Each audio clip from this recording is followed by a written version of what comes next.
What is up, Geeks and Geekettes? It's another episode of the Countdown to the Geekcast. My name is Steady, and with me on this episode is the man, the myth, the legend, JC.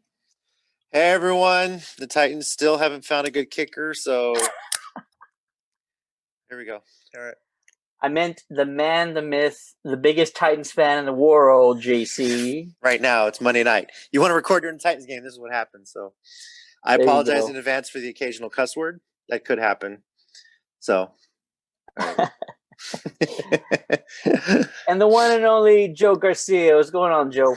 Hey, what's up, man? Not a good week for my Cowboys, so I'm also watching Monday Night Football, as JC is as well. You know, this is a big time of year for us NFL fans. So, and fantasy football players too. Fantasy football. Yeah. There you go. So, yeah, it was a disappointing weekend for Cowboys fans yet again. So you could say, but my Roadrunners, though, it's a normal weekend for Cowboys fans. There you go. Yeah, but the Roadrunners did win in a thriller over Texas State. Really good game.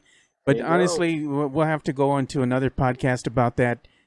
UTSA should even have had this game going to overtime. Look, I'll real quickly say, for my wife and I, my wife is a Bobcat alum. I'm a Roadrunner alum. This game means everything to us whenever it does happen. So, big rivalry. We would have been there if it wasn't, COVID pandemic going on, and it was very cool to see that game on national TV and for it to be showcased the way it was and be played so well.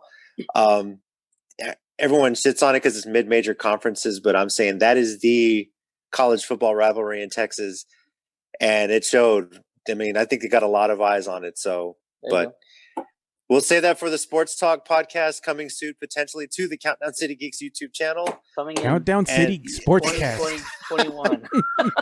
Yeah, exactly. So sports is back to normal, maybe. Everybody's been talking about it for a while. We did like a live stream of our draft reaction for the NFL draft. So who knows what we'll come up with? Yeah. So sounds like fun. Maybe it's something we should really do. Yeah. Well, other than sports, we got a great show for you guys. We're finally going to talk about Disney's premiere Disney Plus release of Mulan. Just give us our thoughts, our overall feelings about the movie, what we liked, what we didn't like, and of course our Geekcast rating. But first, we're going to go through our geeky weekly updates, and we're going to start with a big reveal that came out just today. It's regarding the MCU, it's regarding Marvel, and it's regarding Ant-Man 3, the future Ant-Man sequel. I believe it's coming out in a couple of years. But we got the revelation today that Lovecraft Country star Jonathan Majors, that's not a band, by the way, that's Lovecraft Country, the series. Sounds like it should be. Yeah. It should, right? Joined by Lady A and the Chicks. Yeah, so... It's a fantastic show. It's on HBO Max. Jonathan Majors, who plays the main character Atticus or Tick on the show, has just been cast as Kang the Conqueror in the upcoming Ant-Man 3 film. JC, you should remember we had this discussion about Kang. No. I'm not going to let you skirt by without taking credit. You called it. You said it from the beginning. You're the next one. So rejoice. You're usually a humble guy. Jump up and down and celebrate. You called this one. So props to you for that, man. Congrats, Steady. You called it. Definitely. Yeah. So what Jason's referring to is we talked about villains we wanted to see, right, in the MCU. Who's next? Yeah, exactly. Who's next? And I threw out there, if you're not going to give us Doom right away, I want to see Kang, because Kang is a big bad. He has the tech. He's from an advanced race in the future. He can go toe to toe with the entire Avenger team if necessary, and so you got to bring out, if you're looking for a big gun, Kang is one of the big guns. Joe, are you excited about Kang? How do you think this is going to go for Ant-Man? I think it's a good segue because the next Doctor Strange is the multiverse of madness. Kang the Conqueror is a guy who travels through time, but he has massive tech to back it up. I believe he's coming from the 31st century, so his suit gives him enhanced abilities, and he's already a badass on top of the suit. So I like it. You know, it's going to be interesting to see the storyline, how they're going to spin this, what is actually going to happen here. You know, because we've already seen the multiverse it's been teased numerous times. You know, and we finally got to go through a trip through the multiverse in Endgame. You know, but beyond that, we've just gotten a glimpse of what its possibilities are when we've seen some of the Thor movies, and also, you know, when of course when you see what's going on with Ant-Man, you know, and they have that micro universe that they're in, you know, so that bringing it all together finally, you know, I think it's going to open the doorway to a lot more introductions to different Marvel characters. One of them mainly being the X-Men. That's one of the things that I'm looking forward to. How are they going to put all this stuff together? Because there's always a plan. There's a method to the madness, but Kang is definitely, I think, one piece to the major overall puzzle, you know? So I like that. You know, I like, you know, JC and you both said it'd be nice to see Doom at some point in time, you know? Or Galactus, now that they have Galactus, the rights, you know? So, I mean. Oh, man. Hopefully they can do a better job than they did with the Fantastic Four reboot in 2015. Anything is Woo, better. man, that was a stinker. So I'll just kind of finish with this. Kang is a descendant of Reed Richards.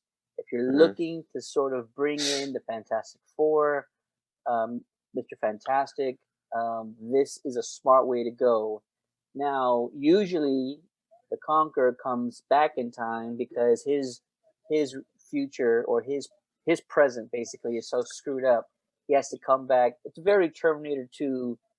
Sorry, not Terminator 2. It's very Terminator 1 sort of plot almost, when you're going back in time trying to fix something. But he is going to come back, and I'm curious to see, you know, what the ramifications are. Who's his target? Is it going to be Scott? No idea. Or is he going to be a reoccurring character because he's such a big villain? It's almost like, why is he going to be in an Ant-Man film? I want him to be in an Avengers film.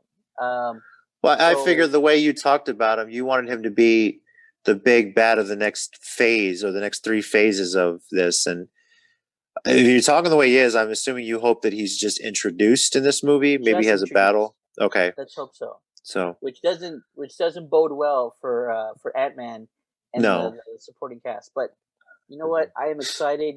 I have full faith in Marvel to pull off Kang in the best possible way, reach his full potential, go all out, don't hold back, and then hopefully it's not a one and done type thing. That would be a waste of potential. Yeah. Kang is a big villain. I know a lot of people want to see Galactus, but I think like he's a one and done guy. Like when you beat him, if you beat him once, that's it. The only thing you probably could do is defeat whatever Avengers team we have, and then when things go south, they're not able to defeat Galactus or stop him from destroying the planet. Then you would activate the new Avengers, and then that would be a great way to bring in a Wolverine character, or our heroes from Hell's Kitchen, the Daredevils, the Luke Cage, and all that. So I feel like Galactus is not somebody you rely on over and over and over, but Kang is somebody you could do that with. Hopefully this is just introduction.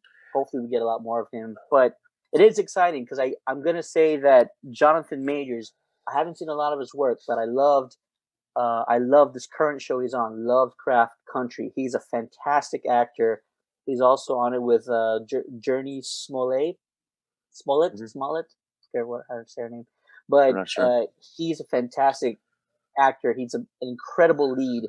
So for Marvel to pick him up like right away and put him as a big bad, I think that shows that they have a huge amount of faith in him, and that he could be utilized for a very long time.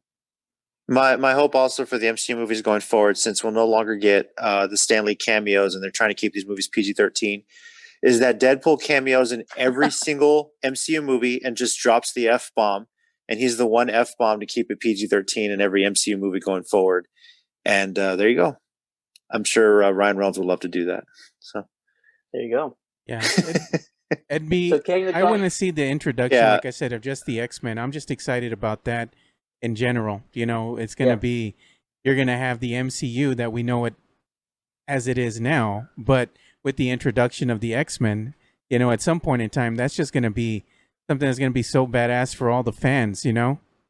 Major fan service. Yeah. Yes, sir. No telling when that's going to happen. I hope it's sooner than later. They have the time. They have the time to sit around and think about it. So we'll see what happens. Now to some gaming news. Something that JC, I'm sure, is excited about. We had I forget the director's name. We had Brian O'Malley. celebrated. Say it again. Brian O'Malley. Oh well, that's the creator. Yeah. Brian Lee O'Malley gave us a tease on the social media account, and we had already celebrated on social media the 10-year anniversary of Scott Pilgrim, the movie. Was it 10? I think it's more than 10. 10 years. Oh, there you go. Okay. Mm-hmm. So that all happened, and now we're actually celebrating Scott Pilgrim, 10 years old, the game, and they're celebrating with a brand new release coming this holiday season, 2020. It's Scott Pilgrim versus the World, the game, the complete edition. Yes. JC, how stoked are you for this re-release? Very. I mean, I got it on PS3 digital when it came out. I bought the DLCs, and then it just rights or whatever, money, greedy a-holes working whatever, took it off the digital store. So many people missed out, and I'm actually very excited for the re-release with the DLC on Switch, PS4, Xbox, Steam, on PC, just for the online co-op, which is something that I think the first one didn't have unless you got the second DLC. So it's a fun game. It's a blast. I never got to enjoy it with 4 people, so I'm looking forward to getting to do that online. Having a Geekcast stream the 4 of us playing it somehow would be great. So, Joe, but I called Joe? dibs on. You down, Joe? I'm down. Okay, I call dibs on Scott though. So I mean, should I go with Knives or should I go with Ramona? Knives is cool. She's pretty quick, and then Ramona is just a beast, man. She's just the hammer is just a beast itself. Oh my God, we seriously need a damn kicker. Sorry, we missed another field goal. Drink some more. Go ahead. Yeah.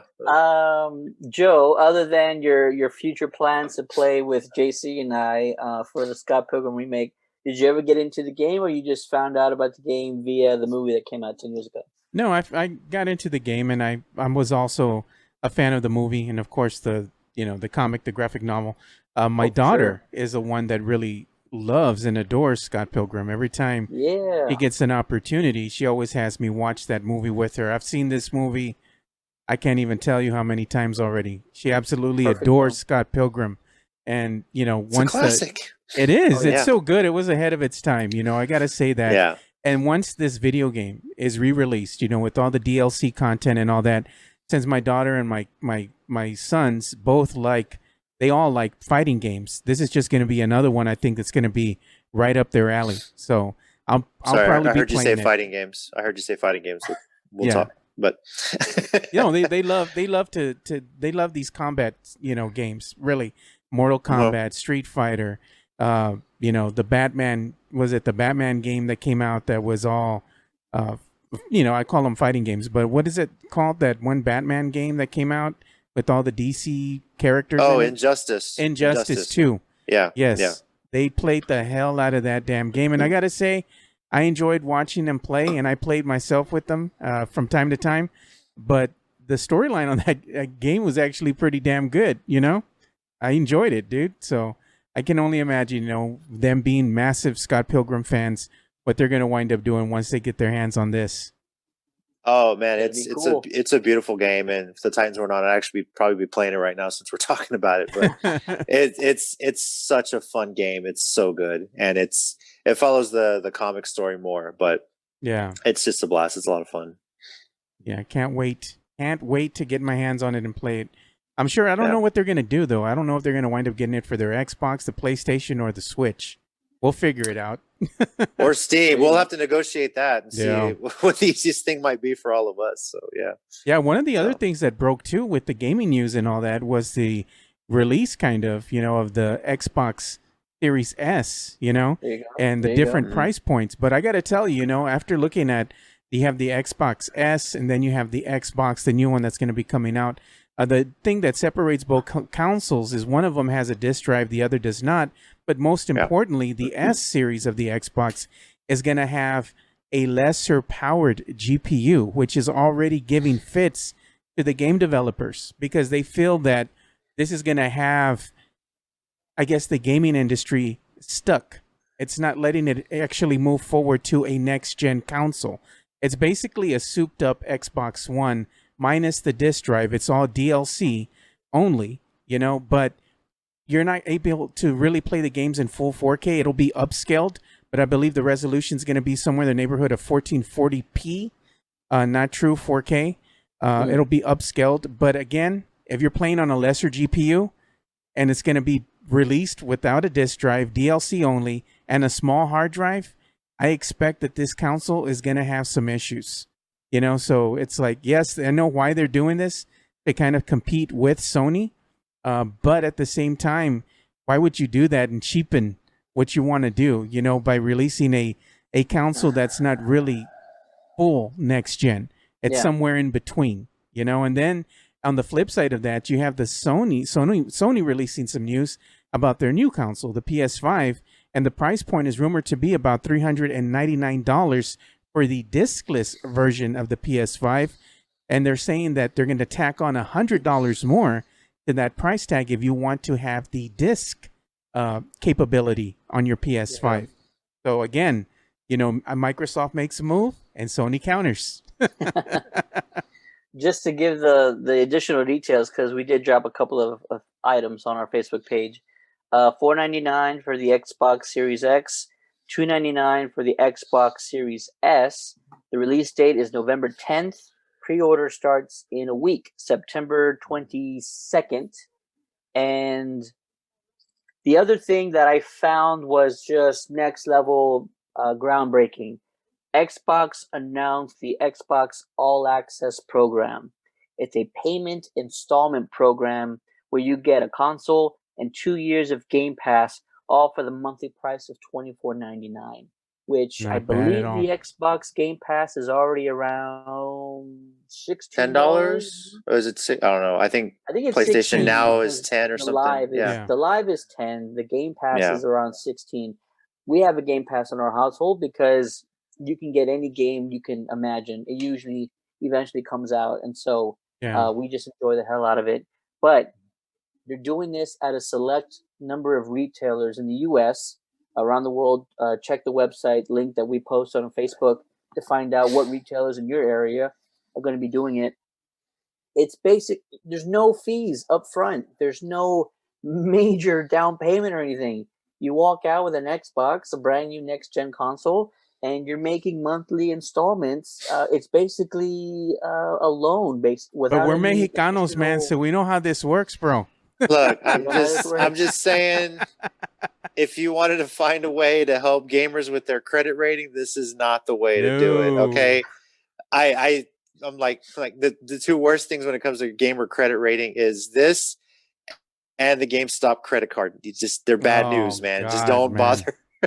Once you see the interest rate, you're gonna say what? Yeah, like I mean, if it's something like a car, a house. Hell, even an iPhone, something that's going to retain its value over time, sure. But game consoles, no. It's not worth it because then you're just trading the console in to pay it off, So, which I think is fine. This is good because it's been a crazy year. There's probably so many families that are just making ends meet. There was going to be any shot in hell for a lot of people to go out and buy a brand new Xbox Series X, and you give them a way to do it without having to qualify for some sort of credit. I don't know if there's credit involved. I'm assuming there's not, but don't hold me to that. So if there has to be. Yeah, there has to be. This allows more people to go out and grab these next gen consoles and allows kids to go ahead and play these things. I'm all for it. I am absolutely all for it if it does help reach more customers out there. I'm kind of already prepping my son. Hey, you have to cut this many lawns every month just to make your payment. Yeah. Don't just do it for the work. Make sure he gets the grades. That's the other thing. So that's one of the things. Yeah, that I do too. Daddy will give you the $10 towards a payment if you get all A's. Boom. And it decreases by $1 every B or C or whatever you get. So ours is a little different. If you don't get the grades, I take the power cord out of your room. Yeah. Or what I do with my son, because he's a big time gamer. He's 14, and what I tell him is if he wants to play video games every weekend, because I don't let him play games during the week, especially when they're at school. I tell him if you want to play on Friday, you want to play on Saturday, your grades and your work better all be in order first, because if they're not, you ain't touching your console. And actually, that agreement, that arrangement has worked quite well, because his grades have gone up, and he's able to retain the information a little bit longer. When he's played games during the week, grades are not good. Once I took that away and made him earn it on a weekly basis, grades went up. He has Go more figure. time on his hands. Yeah. Same with my daughter. You don't play Animal Crossing until all your schoolwork is done. Yes, so, sir. That's how it goes.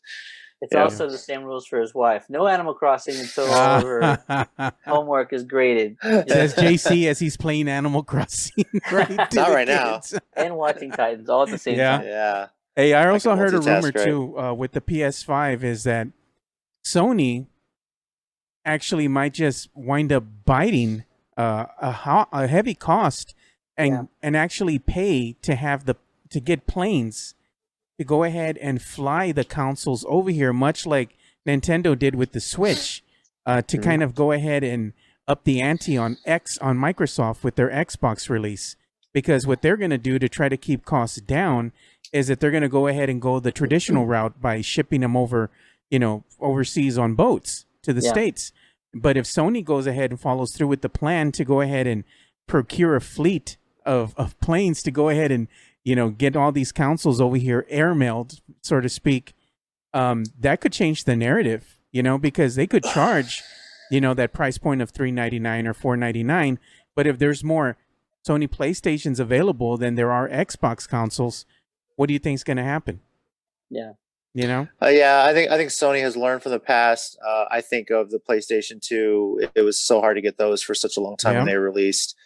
They've learned from the past, and they'll be ready. They'll know holiday releases, even in a pandemic economy, they'll be ready to go one way or another. They'll find a way. I'm kind of seeing that. I think the hot ticket item for the holiday season is going to be the PS5. I think Microsoft might have a little issue of meeting the consumer demand. I think the PS5 is going to be more readily available, and people are going to buy what's available at this point in time. And unfortunately, I think that's what's going to happen. Yeah. But Sony will be ready. They have a good track record with it, and they'll still support the PS4 for another couple of years as well. Yeah. So I think that's where Sony does it well too. So it should be a fun holiday season. We had all of the announcements last week for Nintendo. Yeah. So I'm curious to see if they meet demands on the Mario Kart Live. Because I'm gonna want a Yoshi racing around my upstairs somehow. There you go. Expect that to be a hot ticket item too, JC. I think that's going to be one. If you don't pre-order, you're going to miss the boat, and then you're going to have to go and pay a hefty price on eBay.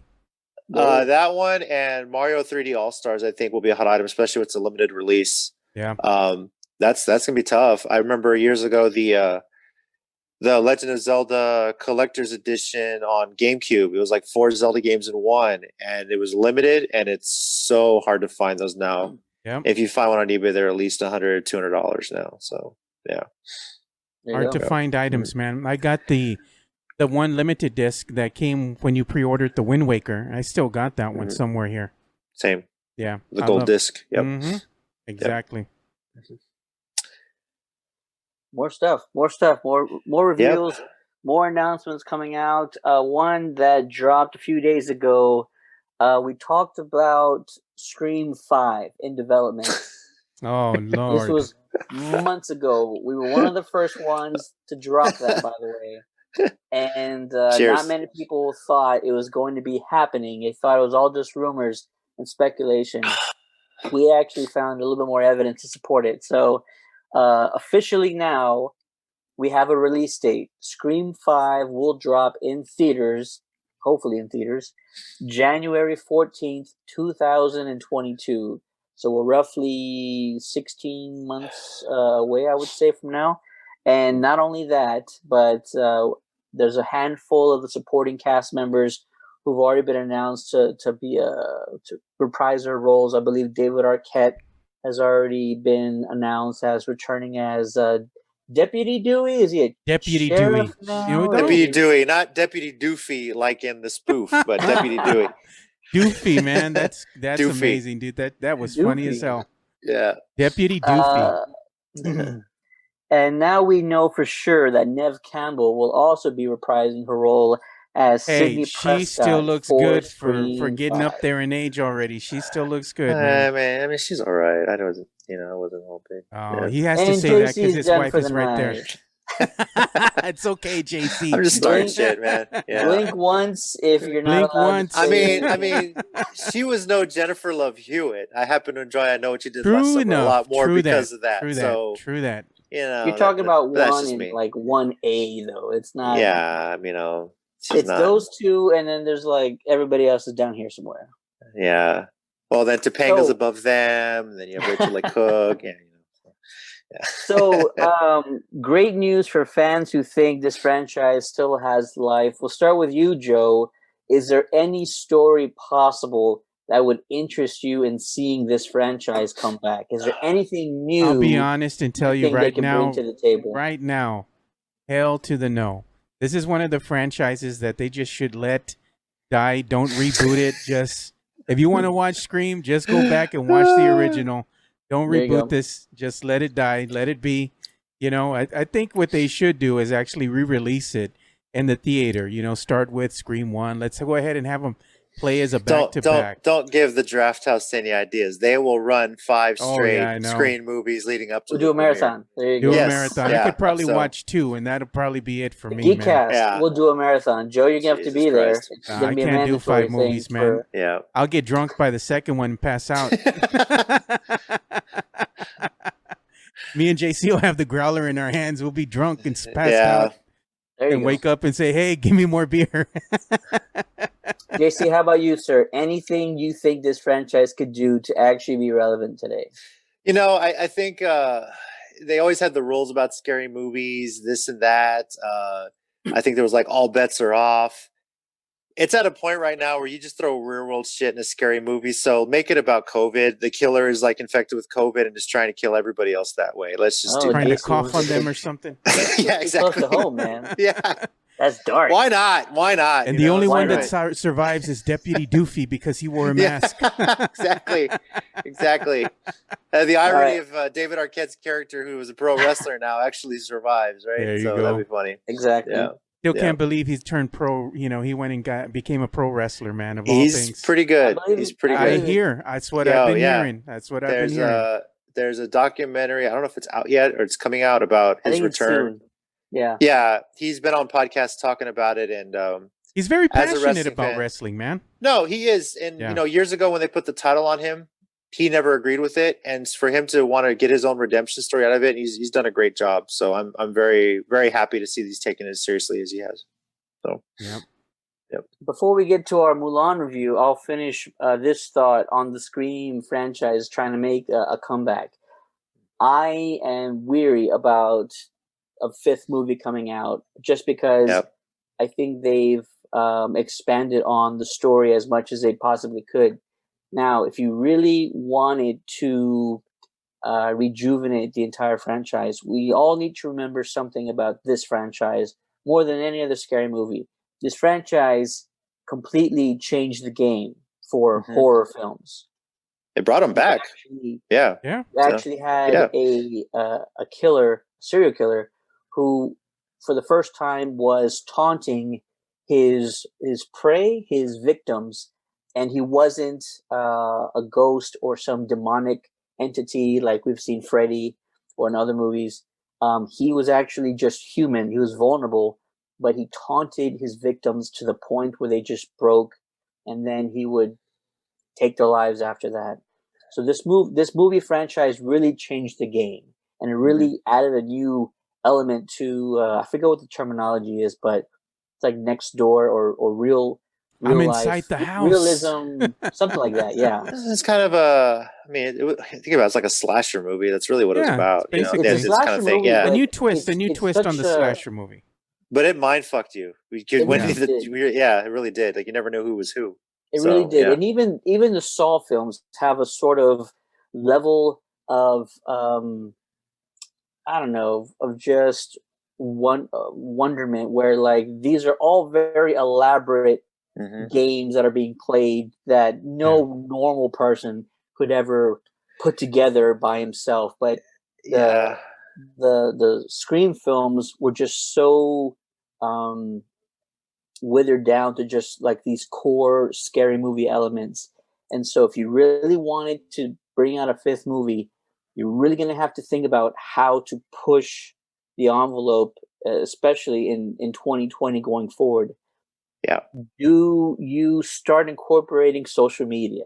That's Oh probably where yeah. you're heading. And it's not Yeah. something that hasn't been done. Movies like Unfriended, there's a couple of movies that are just based around social media Or that and adding Slender Man, friends and that whatnot. horrible Slender Yeah, Man but I movie. mean, those didn't do so well. It was like it was just expanding on it. Now, Yeah, make it smart. Like I mean, you really, yeah, the you'd have Scream to. movies, like you said, were so well done. Such a mystery. Who's the killer? Saw was just one big puzzle, Yeah. and figuring out. Did you figure it out? Like I'm watching Jigsaw, and the whole time you're trying to figure out who's what, how is it, and I'm not going to spoil it if you haven't seen it yet, but that's the beauty of these movies. So it depends on if it's going to be well written and if it's just going to expand on the modern world like that too. So Yeah, mhm. you're gonna have to push the franchise into the next decade. You're not gonna have to. Yeah. You're not gonna be able to rely on the things that were scary back when the first film or the first trilogy came out. All of those things are now gone and wouldn't scare anyone anymore. Manipulating Yeah. voices with a voice changer The was only way at that the time groundbreaking, Yeah. but now Now you can use an app. that's no longer. Yeah, now you can use Yeah. an app. Now anybody can do that, and nobody would be terrified of it Yeah. whatsoever. So now Just for the hell of it, just throw a scene in there with a home phone because nobody Oh seems to have my those anymore. goodness. Just why not? A corded phone, that's scary right there to these kids nowadays, man. What is this? There How you do go. I use Yeah. it? You mean I have to put a quarter in this thing to make a phone call? What is Give them the that? rotary phone. Give them the old school rotary phone. They won't even know how to dial, man. Yeah, look that up. There's kids react to a rotary phone and them trying to figure out how to do it. It's hilarious. Look those Or videos up. That's I've funny. even seen the one where they don't even know how to use a can opener. What is this? You mean I Thank can you. open a can Thank with you. this? I'm like, bad. oh Yeah. my God. That is Yeah. crazy, man. But I was thinking about Scream. How can they modernize it? And I just thought of it right now. Have you ever seen a series that I love called Mr. Robot? And it has to Of do with the course. world of, Piece of it. Yeah. the dark web, and hackers and all that kind of stuff. If they want to give Scream a modern twist, that's what you do. Make the guy that's behind the scenes be the hacker, that's getting dirt on other people and try to exploit them, but also a serial killer who goes out there and likes to tease everybody, and offs them. That would be a more of a modern twist, You're on the right track, and you would have to walk a tightrope to make that work and not come off as gimmicky. Because when you start getting into hackers, you start thinking about online trolls, Reddit users, 4chan users, and if you start thinking about incorporating that, I think you're going too far modern. If you start doing that, so walk the rope, do it right. If Facebook is smart, they'll get their product placement in there, and Mark Zuckerberg will be the first one to die in the movie fictional universe. That would be awesome. Or he'll be the killer. And Jesse Eisenberg is like also in there too somehow. Oh, It'd be a God. weird doppelganger if you have Eisenberg and the actual Mark Zuckerberg in the same movie. There you go. Or what's the name of that one guy that you always used to get when you used to join MySpace back in the day? Tom. Have That'd be a Tom great make a Tom's the cameo. killer the whole time. Tom's the Kills killer. Zuckerberg first, yeah. He kills He's like, Zuckerberg you guys first. forgot about Edward me. Snowden helped me, asshole. Yeah. So, Edward Snowden's pulling the strings behind bars. yes. There you go. Thanks, There Putin. you go. Yeah. Awesome. All right, we're gonna have to pause this and then redo it. So give me 2 minutes while I convert the old record. Touchdown, Titans! But our kicker cannot kick a goddamn extra point at this point. I'm seriously. Anybody from MLS want to play for the Tennessee Titans? Hey, maybe y'all can get the kicker from Texas State because I think he's going to be available pretty soon. No. I honestly, call Sean Iano, used to kick for the UTSA Roadrunners. Dude was accurate. Get him to kick for the Titans. So Sean Iano, big fan. Hey, there's an NFL team looking for you right now. So, or even better, JC, just get outside and start practicing your kicks, man. No, man. Please, I couldn't even kick an extra point from the old extra point line in the NFL. Come on now. I believe you do it in Madden. That's about it. So, yeah. So. Which brings us to our main topic of the night. Mulan. Disney's Mulan was released on the Disney Plus app for the premiere price for that some of you guys out there paid or had little viewings of your own with family. No, but shut up. Who's paying for this movie? I mean, somebody paid for it. Somebody did. Was not I. Was not I. I paid for the internet that allowed me to get it. But yeah. So this is going to be our official review of Mulan, the live action Disney remake. And first we'll just go around and sort of talk about the things we liked. Then we'll probably get into a few things or a few more things that we probably didn't like. And then we'll end this review with our official Geekcast rating. So why don't we go around? I'll kind of go first. Things that I did like. And I want to say that, first of all, I like this main character. I like this actress. I'm going to say her name wrong. Yifei, I want to say is what it is. Yifei. Hang on, let me look it up again. Yeah, go ahead. There's an I. So, I'm going to say Yifei. Yifei, yeah. So she is really just... she just grabs your attention. She plays all of her emotional beats really well. I really enjoyed everything that she brought to the film. And the emotional parts, there weren't a lot of them. But when we get into, spoiler warning, by the way, for all this stuff, when we get into the scenes with her father, both in the beginning and at the end of the film, all of that stuff works for me. She's incredible emotionally. I actually read she did like 90% of her own stunts. A lot of the horse riding, sword fighting, a lot of the martial arts and battle scenes, she went out and did herself. So props to her. Bravo. You have my complete respect. I think she's probably the best part of this movie. And secondly, I'll just say I really enjoyed a lot of the big sort of army scenes. For whatever reason, I'm just really... the battle scenes. Eye-catching. Yes. It's really eye-catching to me and just grabs my attention when you're not just a battle scene, but when you're doing just like the training with the army and you just have this big set piece with all of these stand-ins and all of these... they set the scope really well. Yeah. Those are all very impressive parts of this movie that I really liked. Joe, we'll go to you next, sir. Name a couple of things you liked about the film. I like the fact that they made some major differences from the Disney movie to the live-action movie. And one of those was the taking away of the supernatural element of things. There was no Mushu in this one. There was more of a phoenix that really didn't have an integral part of the movie. It was there more as a reminder. Spirit guide?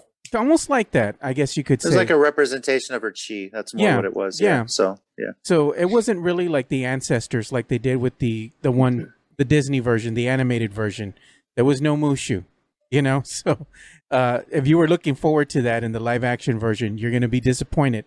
But beyond that, the actual movie itself, I think it gravitated more along the lines of Mulan as a warrior, as a person, her evolution from being just this woman who came out to help her family, because she didn't want her father, spoiler, she didn't want her father going out there and battling. The story Mulan by now. Come on, she didn't want her father going out there battling for the family, so she took his place, took his sword, took his armor, hops on the horse and takes off, goes into the heat of battle, joins the army, but the reasoning behind why she did these things, it has consequences that actually, portray themselves or play themselves out in the movie. Her becoming her own person, I think, is one of the strongest points that this movie makes, is that she was doing something for the right reasons, but she was still lying about it, trying to come off portraying herself as a boy when she is female. And one of the most pivotal parts of the movie is her taking off her armor and just saying, "I'm just going to be who I am. I'm confident in myself. I'm a strong person, and I'm just going to be Mulan." And I think that was the turning point for her as a character in the movie. And I like that fact that they focused more on that and her coming into her own. And I really liked the way it was done. I thought it was a really good representation of Mulan. I think it was more to the point to where they were trying to make it a more accurate representation of what the actual story was itself. Sure. No, I agree. JC, give us your leg, sir. Joe kind of touched on it. I did not want a rehash of the animated one. I didn't want Mushu. I didn't want the whole cricket thing. I know the legend of Mulan. It's such an important Chinese legend, and for them to show how powerful she was on her own as a warrior, how they touched on that, and how she understood the bonding of father and daughter was a very important theme from the beginning. That he was always there for her. He taught her what she knew, and I really did enjoy that. I thought Yifei was amazing as Mulan, doing her own stunts, doing the acting, and on top of that, if you listen to the end credits, Christina Aguilera had her new song. They played "Reflection." Christina Aguilera recorded years ago for the animated film, and then Yifei sings the Mandarin version of that song. That is Yifei actually singing it. She is a singer as well, a Chinese singer. So I thought that was really cool. Wow. I did like the callbacks to the animated film. They put them in there subtly. The music, Ming Na making a cameo was awesome. Kind of a passing the torch moment to the new Mulan. So I thought it was amazing. I thought it was really cool how it was all about her being true to herself. And the only supernatural thing we got was the witch. Yeah. Which, it was an evil thing. It was, using your chi for evil kind of thing. I guess, you can get by with that. So, but I did enjoy it. I like the training scenes. They just did such a great job with this legend. And she is a Chinese born actress. She's familiar with it. So getting to play that character is such a huge honor for her. And I thought she was one of the best pieces of the movie. So. Yeah, really well done. I think just the cinematic portion of the movie itself was beautiful. The scenery, the way it was shot, set designs, all the way to the costume designs. Everything had a very specific feel and tone, throughout the whole thing. And one of the things that I saw a lot of is a representation of the warmer colors, the reds. There was a lot of reds, and of course, very beautiful. Yeah. And then when they came to the villains, they were always in black. It's kind of that same the stark contrast in between the good guys and the bad guys. The bad guys are always going to be in black. The good guys are in this kind of like rusty armor, kind of colored rust colored armor, red, that kind of thing. Warmer tones, warmer colors. But even when you get to the palace and whatnot, and those scenes and the fight scenes that they had, they were really well done, really well choreographed. It was just a really enjoyable movie. If you don't want to go and nitpick it and compare it directly to the animated version, if you just go in there blindly and having never seen an animated short of Mulan or the animated version of Mulan, have no knowledge or history of the actual story itself, and you just go and sit down and watch this movie, you're going to enjoy it. It's a really good movie. And not only is it a good movie, it's a good family movie, and that's one of the things that Disney's always been so good at, is good, clean family fun. And this fits all the bills. It checks all the boxes. So if I have to put a grade on this one, I'd probably give it a solid 4 out of 5. Ooh, interesting. Mm-hmm. You're jumping the gun. You're jumping the gun, Joe. Yeah. It's okay. I was gonna say cinematography, like you had just mentioned, absolutely fantastic. I love the backdrop. A lot of this movie was shot in New Zealand, just like the Lord of the Rings. So when you have those big, beautiful scenery, the scenery and the sets and all the mountains and all that, yeah, I think it's absolutely fantastic. We started getting into some things we didn't like as much. This movie was lacking in pace. I think the time management should have been done a little bit better. I think they spent too much time on things that weren't that important, and then I think they spent very little or no time at all in things that were really important. For example, when Mulan takes her father's sword and his armor, she grabs the sword, and then I was hoping to get a shot of her putting on some of the armor pieces, and just like the animated film did, really highlight the drama behind that. You know, this is not a decision that she's making on a whim. This is a very big decision. This is a very life saving as well as life threatening decision that she's making, but we sort of just get a shot of her grabbing the sword, armor's on, riding off away on the horse. And I'm like, oh, we should have spent a little bit more time on this. Yeah, it just I happened would so say. fast. You just see her back. Too She's on the quick, horse, and too boom, she's quick. gone. Yeah. show her like in the animated film if there's any parallels sneaking in, Yeah. leaving the hair clip, all that stuff. Yeah. That was maybe one thing I didn't like. Another thing, I feel like you could have shown more of her interacting with the other soldiers. How is she keeping up her disguise other than she's doing the night watch and then she smells because she doesn't take a bath?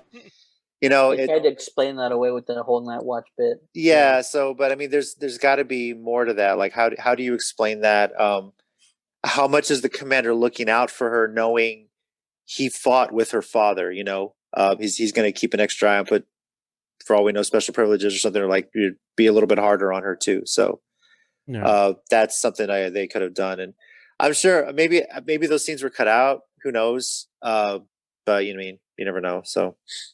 I'm gonna also say that as far as dislikes go, well, Joe mentioned choreography earlier. I am also going to agree. I was really taken back by how far they took the choreography. So it's a plus. It's a positive.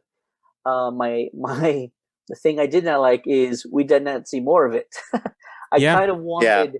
I wanted a lot more of it. When they had it done and when they were doing it, it was really interesting. Even from the get go, you have these raiders running up the walls to ambush this village, this castle. Yeah, the opening fight sequence. Running up the wall. Yeah, exactly. I'm like, oh, okay. We're actually going to be realistic, but not so realistic that it's going to be a boring fight. But so I'm glad they took it a little bit more Crouching Tiger, Hidden Dragon than I expected to. And when Mulan was pulling off her moves, using that chi and whatnot, enjoyed it immensely. Yes. I just wish there was more of it. Yeah. So that's something I would say I wish there was a lot more of. One of the things that I actually did not like about this movie was we really didn't care about the villain, Shang Yu. We really didn't get to know enough about him, and in order to really fully the guy the witch was serving. Yeah, the main antagonist, the villain Shang Yu. We didn't really get to know a lot about this guy. Why was she serving him? What happened there where he has this power over her? What kind of agreements did they make? Where did they meet? Do we get no flashback scenes or anything of that nature to really care enough about the villain other than, he's a bad guy because he's out here killing other people and leading this army, But at the end of the day, I think he was just a backdrop to the main focal point of the movie, which was Mulan, and what they were doing with her storyline, because the movie was really from her perspective, from her eyes. Yeah. So I think that's maybe one of the reasons why we didn't see enough of him, because if we would have seen that, then it would have kind of taken away from the movie's perspective, being from Mulan's eyes to Shang Yu, which is the villain, and we wouldn't get to see enough Mulan. So I understand why they did it. I would just like to know a little bit more about this villainous character in order to fully hate him, Yeah, brief I can see that discussion between the two of them, between the witch and Jason Scott Lee. Might I add, I'm just glad we have Jason Scott Lee in a movie. I don't see enough Jason Scott Lee. I just remember Enter the Dragon, where he played. It was the Bruce Lee movie. I remember him from Balls of Fury, man. Come on now. Balls of Fury as well. Balls of Fury as well. So more Jason Scott Lee. I love seeing Jet Li in this. Donnie Yen. Always love seeing Donnie Yen in movies. So going back to the witch and Jason Scott Lee's character, there was a very brief discussion. So that you're right, they could probably have spent a little bit more time on that backstory, but she was banished from something, and royal family or something like that. It was And so probably when he, because of her Possible. practicing dark magic, you know? there you go, Yeah. something like that. And so when he takes over, he's like, "You're going to be, back in the country or back in the royal palace or something like that." So it was all just she didn't have the honor that she wanted or something like that. But yeah, so Well, it they was probably could more have spent along a the little lines more of time him on that. saying that they looked down on not only him, but on her as well. Yeah, They never saw them as equals. You know, they were the lesser portion of society that everybody else looked down upon. You know, so I think that's really what made them make this turn towards this evil lifestyle. Because at the end of the day, what they were doing was horrible, but their intentions were honorable because all they wanted to do was get that redemption back, get their honor back. And this is the way that they sought to do it, you know, by creating everybody. chaos and war. Yeah. Yeah. JC, how about you, sir? You haven't given any negatives yet on this film? I mean, just piggybacking off that, I mean, you guys covered it. Like, the main villain, you think the witch is the most powerful thing out there. You feel like she's the biggest threat. And then when she's out of the story, the final battle with Mulan and the main villain is, it's okay, but you get the feeling Mulan's going to win easily because, the witch is gone. That was like her biggest opponent. So, Yeah. that was, I guess, the woman's empowerment side of it. But, that was really it. I mean, like, I think more than I've said already, just, not enough interaction with her and her fellow soldiers. But, they took a different take on it, and, that's all good. I did like the know- fact that they didn't focus on the love story aspect of things. They made it more no. about her, which No, was that would have been really good. creepy. That would have been creepy if it was about Yeah. her liking her commander. So we don't know if that really happened. This one was more true to the legend. Yeah, exactly. It's about her. In much the same way with Wonder Woman, we know the love story with Steve Trevor. We assume we didn't have to just have the scene of them having sex in the hotel. We assume it happened. Yeah. But it would have taken away from the story, I think, if they had that scene in the movie. This is about Mulan being a warrior, being strong, defending her country for her family, loyal, brave, and true. You don't need a love interest to that. Yeah. Although I've heard there's plans to do a sequel. Maybe that's something yes, there are plans to do a sequel. So yeah. Well, I'm just glad they didn't do that in this movie, at all. No. And rest in peace, Pat Morita. He voiced the Emperor in the original film and Mulan 2 in Kingdom Hearts 2. Just like the Cobra Kai series, I wish he was alive to see how much some of his work has progressed. How some of the work, how the legend has expanded so much. So, amen. Yeah, it's pretty cool. The legend of Miyagi lives on. It does. Yeah. And it's not going to slow down anytime soon. Going back to the movie, something that did not work for me, the witch and Mulan sort of have this little bit of an equal rivalry that starts somewhere in the middle of the movie. They clash with one another, and unfortunately, the witch gives Mulan all the guidance that she needs in order to win the battle at the end of the movie. Which they're I guess over there. Good for the good guy, but the witch pretty much told her everything she needed to know. Be true to yourself. And she told her she was lying. You're lying. Yeah, she asked her name, and she said, "Who are you?" And she's like, "No, you're lying. That weakens your chi because you're not true to yourself." Yeah, because she could see of all the soldiers in the battlefield, she's the only one that was harnessing her chi, but she wasn't reaching its full potential. Something was holding her back, and it was the lie. And that I think reasons why she probably let her live is because she saw that she was harnessing. She was conflicting with that. She didn't let her live. She actually thought she killed her, but Mulan's tape, I guess, blocked the. That's throwing, right. The dagger, but the dagger from killing her. What I was going to get to is the moment in the movie where the witch, because I can't say her name, takes the arrow or the spear for Mulan. I wasn't sold that the character had made this decision up in her own mind. You still had light in her, man, just like Darth Vader, bro. I suppose. You mean, yeah, like Anakin, right? Yeah, there we go. There you go. So, she joined the light side of the Force after this. brought balance to the chi. Yeah, she turned to a Force ghost. I think I knew what the movie was trying to go for, but to me, it didn't seem like a genuine decision that had been made. So it happened, but it didn't work for me 100%. Yeah, I can see that. I can see that, and this is one of those like I guess kind of kung fu type movies. There is a spiritual element to it. Crouching Tiger, Hero. There's always some sort of spiritual element to it. Maybe that's what they were going for with this, and some sort of homage to it. Yeah. So yeah. Mm-hmm.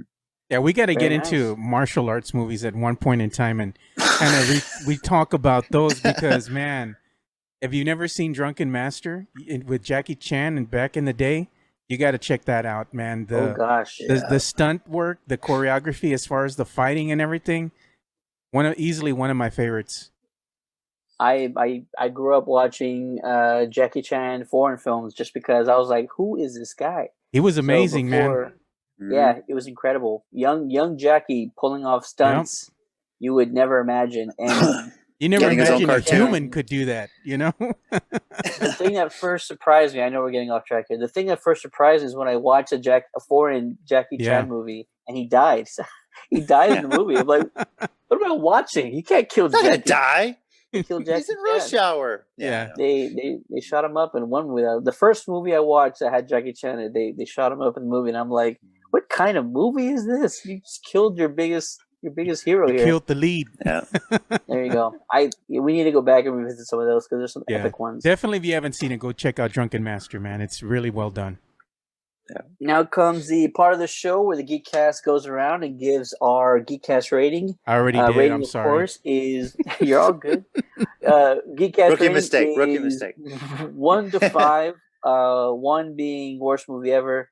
5 being best movie ever. I'm trying to think of some references, but I can't think of 5 being Scott Pilgrim versus the World. 1 being Super Mario Brothers. I'm trying to think of some more like foreign, the cartoon or the movie films. The movie. I don't know what 1 would be, but 5 being Parasite, best picture winner from last year. Just epic that was film. good. I like Parasite. Incredible. All right, so Joe, I know we heard from you already, but go ahead and give us your rating again and just recap sort of your thoughts. I give it a solid 4 just for the fact that it was a true representation of the legend that is Mulan. As far as what they try to do with this movie, while it did have some aspects that weren't believable, one of them being the witch taking that arrow for Mulan, and we didn't get enough of the villain as far as the backstory and some of those aspects of it. And like JC had alluded to, you didn't see a lot of that interaction you wanted to see with her and the soldiers. But regardless of that, at the core, the message was very honorable. Her being able to go out there and defend her country and also protect her family. Mainly that relationship was on full display between her and her father, which was very powerful. Very emotional moment at the end of the movie when they both met and embraced, because the father didn't even care about the sword, that got melted away. His greatest treasure was his daughter, which is very touching as a father, Solid moment. So solid moment there. Really, really well done story about, just like I said, the legend of Mulan herself, because as JC had alluded to, the actual legend, the story is a very powerful story. If you really don't know about your history, if you don't know the backstory about Mulan and the representation that she portrays, you need to go back out and check it out because it's a really powerful legend, So I thought, and everything as far as what they were able to do with set designs, cinematography, fight choreography, which was really well done. But as you stated, we didn't see enough. I gave Mulan a solid 4 out of 5. There you go. JC? You mentioned the whole father-daughter dynamic. We know on this, I'm watching the Titans game, and my daughter wanted to stay up and watch the game with me because she's such a big Titans fan with me. I'm sorry, sweetie, it's a school night. I really wanted to say yes, but I had just, but it's those kind of moments, the father-daughter moments. I think that was really touching to me in this film. Every season, my daughter and I take one game, the two of us just go and watch a Titans game together somewhere. And with the pandemic, I don't know how we're going to do that, but those moments are special. And this, for me, it's funny. Critics loved it. Audiences hated it. And I think it's because audiences judged it on how similar is it to the Disney animated sequel. And I didn't want that, and I'm glad I didn't get that. This was a 4.25 out of 5 for me. I have it number 2 on the live action Disney remake films behind Aladdin. I think Aladdin's still my favorite live action remake. And really enjoyed it. I loved it. But you have to watch it like it's a whole new movie. It's about the true legend. It's not the animated film. This is not Disney Mulan. Yes, Disney made it, but it's not going to be the Disney film you're expecting. And I really did enjoy that about it. So. And along with what I said earlier, for me, a lot of pacing issues, a lot of things that really I wish the movie would have focused on. Love the father-daughter dynamic. As I mentioned, the main character, Yifei, Lu, a lot of the emotional beats really did work for me. Her action sequences, the choreography, all that is great stuff. But pacing issues, the not focusing on the really important elements, and then some of the decision making by the writers on how this all kind of works out in the end. Just wish they would have focused on that a little bit more and made the film a little bit more entertaining, and cut out a lot of the just long sequences that really didn't matter. As for me, pretty close to you guys. I'm giving this film a 3.5. That brings our overall Geekcast rating to a 3.92. And you're going to be the Russian judge. Shit, you should see Rob when he's rating these movies, man. Damn. You're lucky you have a Not too shabby, as I always say. It's good. And we want to hear from you guys, you, the audience, the listeners, the geeks, the geekettes out there. Let us know what you thought about Mulan. What do you rate it? What did you like about it? What did you not like about it? We want to hear from you. Hit the send message button on Facebook, or you can email us on the contact page of our website at www.countdowncitygeekcast.com. That'll do it for this episode of the Countdown to the Geekcast. Hope you really appreciated our Mulan review. Once again, my name is Steady. With me on this episode is the man, the myth, the Titans legend, JC. Don't put me in Titans legend, maybe fan legend, but yeah. Thanks for listening. Thanks for watching. Tune in to the WrestleCast this week. We'll be talking all about the PWI 500, which every year when it comes out, everybody's arguing on social media about it, and the internet goes crazy. So we're going to be diving into that a bit. And thank you, and we'll see you on soon. And the man behind the magic, our production technician, the one and only Joe Garcia. Yeah, well, JC, we got 154 to go in the fourth. The little My Little Pony Broncos are up on your Titans 14-13. I hope they fare better than the Cowboys, man. It better not come down to the damn kicker. I'm getting sick of this shit. Yeah, but tighten up. Let's get a kicker. Johnny Otto, go sign with the Titans. You're always consistent for the runners. Yeah, and this hopefully in the next episode too, we're going to talk about The Boys, because I did catch up on that, and wow, man. All I got to say is that Homelander is one sick puppy, man. Oof, can't wait. JC needs to get caught up ASAP. That's your homework. I have a lot of watching. Well, we talk Umbrella Academy. I'm down. So yeah. He'll catch up when you catch up on his Dark Materials. We got it in again. Yes. Yes. We got it again.